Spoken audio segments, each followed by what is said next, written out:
Hello viewers, today I am back with another video. As you all are saying कि सबसे पहले तो उन्हें कॉन्ग्रेचुलेशंस जिनका IBPS PO मीन्स क्लियर हो गया है एंड जिनका क्लियर हो गया है सो उनका सिर्फ जिनका फर्स्ट टाइम है, जिनका पहले हो चुका उनको तो थोड़ा बहुत इंटरव्यू का एक्सपीरियंस है, बट जिनका फर्स्ट टाइम है उनको इंटरव्यू का कोई एक्सपीरियंस नहीं है। उन्हें नहीं पता है कि इंटरव्यू में कैसे क्या प्रिपरेशन करना है, कहाँ से करना है, मतलब क्या आपका अप्रोच होना चाहिए इंटरव्यू के लिए। तो आज की हमारी वीडियो इसी टॉपिक पर लेकर बनेगी। सबसे पहले मैं बता दूं, मैंने इससे पहले IGBI PO का इंटरव्यू एंड IBPS PO का जो लास्ट ईयर था उसका interview and this year RRB PO का इंटरव्यू दिया है एंड मुझे तीनों में हर बार एवरी टाइम आई गॉट 70 और 70 प्लस मार्क्स। ये मेरी स्ट्रेटजी है जो मैं आप सब लोगों के साथ शेयर करना चाहती हूँ, ताकि आप लोगों भी आप अच्छा स्कोर कर सके, क्योंकि कई बार मीन्स का स्कोर हमारा इतना एनफ नहीं हो पाता, तो उस टाइम हमें इंटरव्यू में अच्छा स्कोर मिलता है तो हम फाइनली सिलेक्शन ले लेते हैं। सबसे पहले मैं आपको उस चीज़ के बाद आप मुझसे पूछे थे कि डॉक्यूमेंट्स बताओ, तो ठीक है फ्रेंड्स, मैं पहले आपको डॉक्यूमेंट बताती हूँ आपको क्या क्या डॉक्यूमेंट्स लेके जाने होते हैं। मैं पहले जर्नल कैटेगरी के लिए बता रही हूँ। वो पर्सन्स जो जर्नल कैटेगरी को बिलोंग करते हैं उनको अपने 10th की मार्कशीट, 12th की marksheet, semester wise 6th same तक मार्कशीट, 1 2 3 4 5 6 सेम की मार्कशीट एंड कंबाइंड जो आपको एक डिग्री सर्टिफिकेट मिलता है वो वाला लेके जाना है। इसके साथ में आपको अपना आधार कार्ड लेके जाना है, अगर आपके पैन कार्ड भी आपके पास तो आप वो भी लेके जाना। कैरेक्टर सर्टिफिकेट उनमें लिखा होता है बट वो कभी नीड नहीं होती, वो जस्ट फॉर्मेलिटी के लिए लिखते हैं, बाकी कैरेक्टर सर्टिफिकेट की आपको कोई नीड नहीं पड़ेगी। और इन सब के साथ साथ आपको एक एक कॉपी भी लेके जानी है, टेस्ट कॉपी लेके जानी है, मतलब उस पर आपको अपना साइन करना होता है और इन सब की एक एक कॉपी भी लेके जानी होती है। इसके अलावा जर्नल को कुछ और चीज़ की नीड नहीं होती है, यही चीज़ उनको चाहिए होती है। एंड अगर आप EWS कैटेगरी को बिलोंग करते हैं तो आपके पास एक सर्टिफिकेट, सेंट्रली स्पॉन्सर सर्टिफिकेट होना चाहिए, तो वो वहाँ पर चेक करते हैं। एंड आपको OBC कैटेगरी वगैरह के तो उसके लिए भी आपको जो सर्टिफिकेट मिलता है वो आपको लेके जाना होता है। एंड वो पर्सन जो पहले कहीं और एम्प्लॉयड थे या अभी जॉब कर रहे हैं तो उनको अपना नो ऑब्जेक्शन सर्टिफिकेट लेके जाना होता है, वो कंपलसरी होता है, क्योंकि मैंने बहुत तो टाइम ऐसा देखा है कि लोग वो सर्टिफिकेट नहीं लेके और उनको रिजेक्शन मिलता है, वो अलाउ नहीं करते कि आपको इंटरव्यू देने दे उसके बिना। बेटर है कि आप अपना वो लेके जाए, अगर आपने मेंशन किया तो लेके जाना, नहीं किया तो फिर नहीं है। तो चलो अब हम अपना इंटरव्यू स्टार्ट करते हैं कि इंटरव्यू के लिए क्या क्या नीड होती है। देखो फ्रेंड्स, अगर आपने मीन्स क्लियर किया है इट मीन्स आपने एनफ नॉलेज है, आपने काफ़ी नॉलेज गेन की है, तभी आप इंटरव्यू स्टेज तक पहुँचे हैं। और इंटरव्यू, लोग बोलते हैं कि इंटरव्यू नॉलेज का खेल नहीं है, आपका कॉन्फिडेंस का खेल है। यस आई एग्री, मैं कम्प्लीटली एग्री करती हूँ कि वो हमारा सेल्फ कॉन्फिडेंस देखते हैं, हमें देखते हैं कि हम किस तरीके से खुद को कैरी कर रहे हैं या कितनी डिफिकल्ट सिचुएशन में खुद को इजीली हैंडल कर पा रहे हैं। बट फ्रेंड्स, ये चीज़ खाली इनफ नहीं है कि आप अपने आप को ऐसे उठा के चले जाओ, इंटरव्यू में कुछ पढ़ा ही नहीं है। नॉलेज होना भी आपको काफ़ी इंपॉर्टेंट है, स्पेशली जिस फील्ड से आपने अपना एजुकेशन बैकग्राउंड जो आपका है उसमें आपको नॉलेज होना काफ़ी इंपॉर्टेंट है, क्योंकि मोस्ट प्रोबेबली वो क्वेश्चन वहीं से आपसे पूछेंगे। सो अगर मैं पहले कॉमर्स बैकग्राउंड के लिए बात करती हूँ, अगर आप कॉमर्स बैकग्राउंड से हो तो ज़रूर ज़रूर अपने कॉमर्स से रिलेटेड हर क्वेश्चन कवर करके जाना है। अपनी 10th 12th सेमेस्टर वाइज का सब्जेक्ट्स आपको पता होने चाहिए, उसके अंदर आपने क्या पढ़ा है वो आपको पता होना चाहिए। बेसिक ज़रूरी नहीं आप बिल्कुल deep knowledge low, but at least आपको पता होना चाहिए वो चीज़ें क्या होती है, क्योंकि अगर आप कॉमर्स साइड से हो तो ये चीज़ लगा के चलना कि आपसे कॉमर्स के क्वेश्चन बहुत ज़्यादा डीप में पूछे जाएंगे और आपको इस चीज़ की नॉलेज होनी चाहिए। Apart from that, person who are not from commerce background, उनको एक बेसिक नॉलेज होनी चाहिए कंप्यूटर बैंकिंग की, जो एक नॉलेज होती है बेसिक जो कोर्स होता है वो आपको पता होना चाहिए, क्योंकि वो एक्सपेक्ट करते हैं एटलीस्ट आपको बैंक में पेपर देने आ रहे हो तो बैंक की आपको नॉलेज होनी चाहिए। फ्रेंड्स, मेरा पॉइंट ऑफ व्यू यही है कि आप वो भले ही आपकी नॉलेज चेक नहीं करते, वो ऐसा बोलते कि नॉलेज, बट नॉलेज भी चेक होती है। ऐसा नहीं है कि सिर्फ पर्सनैलिटी चेक करें। नो फ्रेंड्स, नॉलेज होनी बहुत ज़रूरी है, क्योंकि आपकी पर्सनैलिटी तभी अच्छी बनेगी जब आपके पास किसी चीज़ की नॉलेज होगी। अगर कुछ नॉलेज ही नहीं है, कुछ पता ही नहीं है, तो फिर वो पर्सनैलिटी नहीं रहती, वो जस्ट एक कॉन्फिडेंस की बेस पे आपको कुछ मार्क्स देकर निकाल देंगे। मैं अगर अपनी बताऊँ तो मेरे IBPS PO में 75 मार्क्स आए थे, जो कि मेरा फर्स्ट इंटरव्यू था। मैंने कभी किसी से गाइडेंस नहीं ली थी, मैंने खुद के बेस पर पूरा इंटरव्यू दिया था। Even in ITBI PO I got 85 marks in interview, and this year RRB PO का जो अभी लास्ट मंथ ही इंटरव्यू हुआ था उसमें मुझे 70, जबकि मुझे जो पता चला है हरियाणा वाले में इतने मार्क्स नहीं देते, वो 70-75 तक मार्क्स देते, उससे ऊपर किसी को मार्क्स नहीं देते। So according to that 70 marks are very good, क्योंकि मैंने ऐसे भी बच्चे देखे जिनके 45 मार्क्स है, 40 मार्क्स है, 60 मार्क्स है। सो 70 plus score is always a good score in interview. So commerce से मैंने आपको बता दिया है। इसके बाद फ्रेंड्स आप पूछ रहे थे कि कहाँ से बैंकिंग नॉलेज कवर करें, तो बैंकिंग नॉलेज के लिए देखो, अगर आपको कोई PDF मिल रही है तो आप PDF से पढ़ लीजिए। बाकी मैं आपको 2 सोर्स बताती हूँ, आपको वहाँ से कवर करना है। एक जो अनिल अग्रवाल सर है, उनकी प्लेलिस्ट में आपको बैंकिंग रिलेटेड काफ़ी वीडियो मिल जाएगी, शॉर्ट शॉर्ट वीडियोज है 2 या 3 मिनट्स के, but at most at least 90 to 100 videos उनके चैनल पे है। तो मैं प्रेफर करूँगी आप वो सब देख ले। आप एक दिन में ज़्यादा से ज़्यादा 10 या 20 वीडियोस भी इजीली कवर कर सकते हैं। वो जस्ट एक पॉइंट के बारे में आपको बताते हैं कि ये चीज़ क्या होती है, क्या होती है। सो आप उनको फॉलो कर सकते हैं। एंड इसके साथ आपको अगर बैंकिंग का कोर्स करना है तो व्हाट यस, अड्डा पे आशीष गौतम सर का एक कोर्स है बैंकिंग अवेयरनेस का, वो वाला कोर्स से पढ़ लीजिए। अगर आपको कहीं से उनकी PDF मिल रही है तो उस PDF से पढ़ लीजिए। या उसके अलावा आप कपिल काटपाल सर जो है, उनका एक कोर्स रहता है अकेडमी पर बैंकिंग अवेयरनेस, आप वो भी कवर कर लीजिए। मैंने पर्सनली अड्डा वाले सर को फॉलो किया था, क्योंकि मैं कॉमर्स बैकग्राउंड से हूँ, तो मुझे काफ़ी नॉलेज है बैंकिंग की। मुझे जस्ट ओवरव्यू चाहिए था, क्योंकि काफ़ी टाइम हो गया है एजुकेशन छोड़े हुए, तो वो पढ़ लिया था मैंने। बेसिकली रेशियो कवर किया था अपना, सारे अकाउंटिंग प्रिंसिपल्स क्या होते हैं, अकाउंट्स में हमने क्या पढ़ा, वो सब मैंने कवर किया था। उसके बाद फ्रेंड्स कुछ बेसिक क्वेश्चंस होते हैं जो इंटरव्यू में आप एक्सपेक्ट कर सकते हो कि वो तो आपको मिलेगा ही। देखो, इंटरव्यू कहते हैं कि आप अपने अकॉर्डिंग अपने इंटरव्यू को ले जा सकते हैं। मेरी सबसे पहली कंडीशन इंटरव्यू में इन आपको जिस चीज़ का सबसे ज़्यादा ध्यान रखना है वो है, आप अपने माइंड में वो वर्ड्स जो भी आप निकालोगे ना, आपको हर एक वर्ड का मीनिंग पता होना चाहिए। अगर आपने कोई ऐसा वर्ड निकाला ना जिसका मीनिंग आपको नहीं पता, ये समझ लो ना वहीं फंस गए, क्योंकि वहीं से वापस क्रॉस क्वेश्चन करेंगे और वही वर्ड का मीनिंग आपसे पूछेंगे। फॉर एग्जाम्पल, आपने बोल दिया बैंक क्या होता है, आपने बोल दिया बैंक क्रॉस सेलिंग करता है, तो उसी टाइम वो आपको रोक के सीधा पूछेंगे क्रॉस सेलिंग क्या होता है। सो आपको जो भी वर्ड आप मुंह से निकालोगे ना, सोच समझ के निकालना है। आपको आंसर दे रहे हो ना, एकदम से भी आंसर नहीं करना है। उनको ये नहीं लगना चाहिए कि आपके अंदर आपको सब आता है, नहीं। आप अगर उन्होंने पूछा कि व्हाट इज बैंक, सो आप बोलोगे सबसे पहले आप सर लगाना है। आपको सर के बिना कोई वर्ड नहीं बोलना है, तो आपको बोलना है sir cross selling refers to this, और सोच पहले 2 सेकंड ऐसा दिखाना कि आप सोच रहे हो। ओके, जस्ट ऐसा एकदम से आंसर नहीं देना है। सो आप ऐसे रुक के देना। एंड जो एक और चीज़ जो मैंने बहुत नोटिस किया है, आप जब इंटरव्यू रूम में अंदर जाओगे ना, एक चीज़ ध्यान रखना, गुड मॉर्निंग है या गुड आफ्टरनून है, गुड इवनिंग है, ये तीनों चीज़ों का काफ़ी अच्छे से ध्यान रखना है। एंड जब आप डोर ओपन करते हो, तो कई बच्चे होते हैं ना हड़बड़ाहट में ना गेट वो दरवाज़ा बंद करना ही भूल जाते हैं, और सीधा ऐसे फिर उनको पैनल मेंबर्स बोलते हैं बेटा गेट बंद करके आओ। सो ये मिस्टेक आपको नहीं करनी है, क्योंकि इससे बैड इंप्रेशन जाता है आपका। वो पहले देख के समझ जाते कि आप डरे हुए हैं।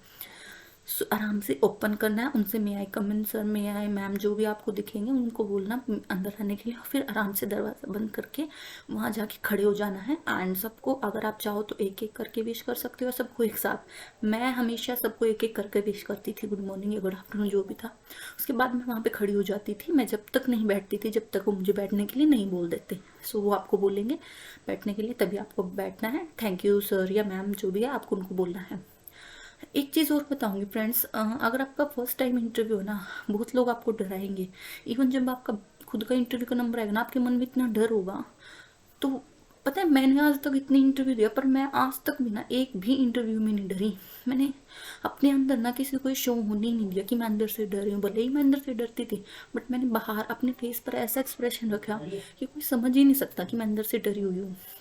सो फ्रेंड्स, ये भी बहुत ज़रूरी है कि आप अपने आप को मेंटेन रखिए, वेल बैलेंस्ड रखिए। आपके माइंड पर कुछ या आप लोगों को कुछ ऐसा लगना नहीं चाहिए कि आप काफ़ी डरे हुए।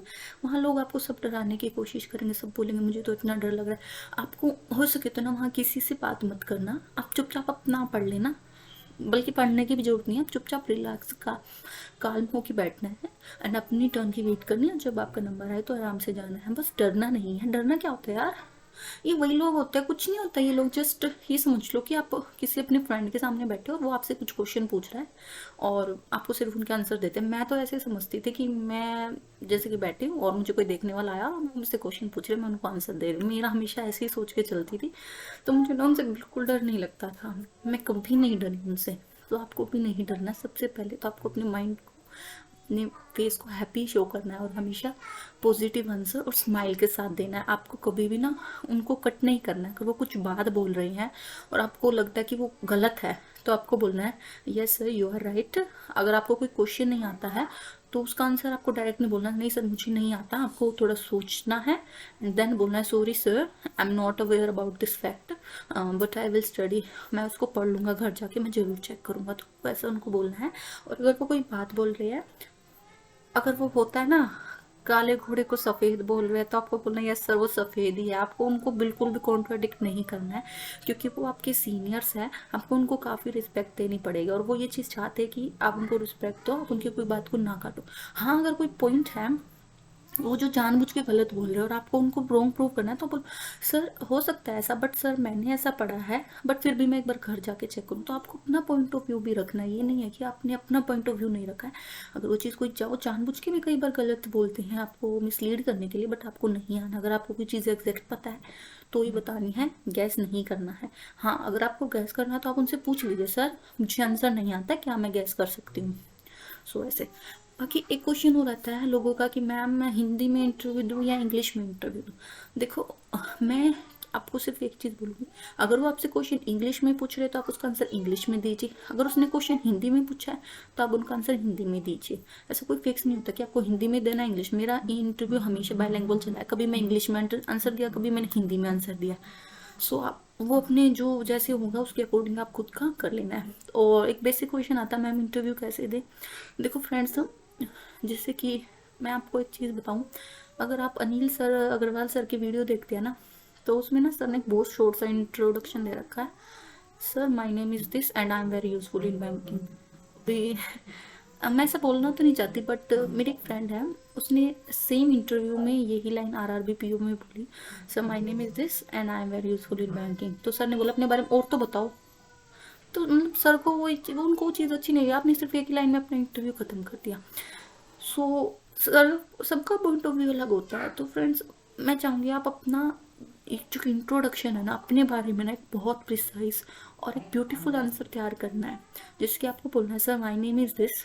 आप अपनी ग्रेजुएशन बता सकते हैं, I have done my graduation in BCom honours या जहाँ से भी आपने कर रखी है।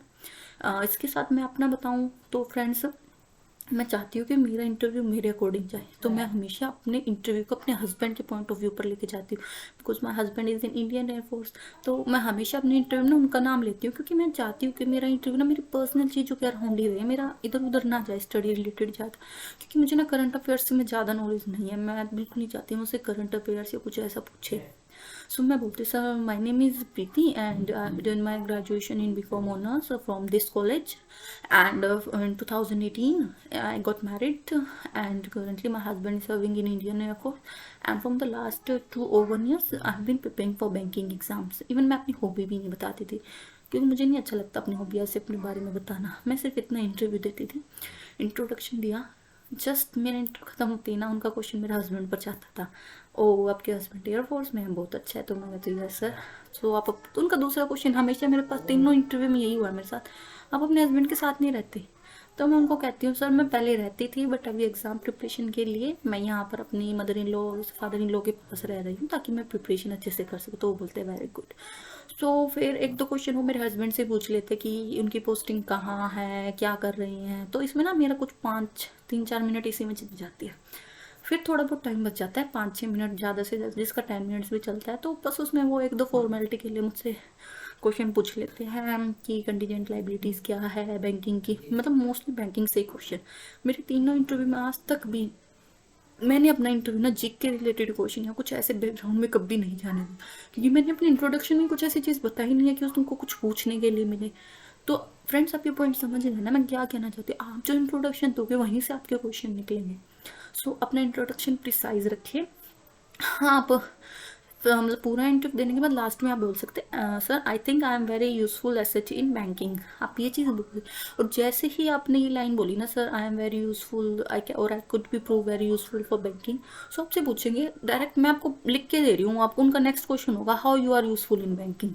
आप चाहे आजमा के देख लेना, वो डायरेक्ट ये क्वेश्चन पूछेंगे how you are useful in banking.